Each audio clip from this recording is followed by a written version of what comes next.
The United States economy is surging, reaching its strongest growth in 4 years, and President Donald Trump predicts more to come. This isn't a one-time shot. I happen to think we're going to do extraordinarily well in our next report, next quarter. The Trump administration reported that U.S. gross domestic product rose at an annual rate of 4.1%, almost double the rate in the first 3 months of the year.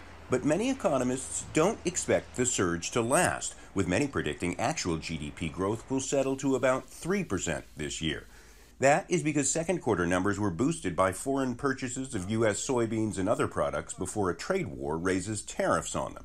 Well, I think the growth number today, 4.1% in the second quarter, is good news, but it's very temporary. There are two important caveats to the second quarter growth number.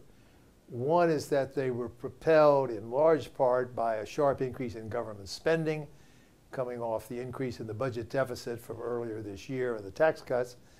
The second is a sharp spike in exports as traders accelerated shipments to get in ahead of the risk of higher trade barriers coming off the threat of trade wars.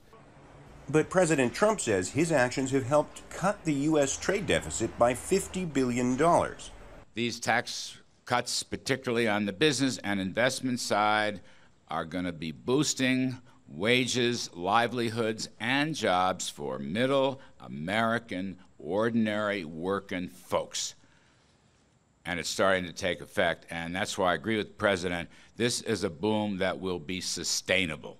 Wage increases have not kept up with overall economic growth. But for an administration facing a lengthy probe into the president's ties to Russia and a diplomatic feud with allies, a growing economy and rising employment numbers, even in manufacturing, is cause for celebration and a hastily scheduled presidential appearance. We have added 3.7 million new jobs since the election, a number that is unthinkable.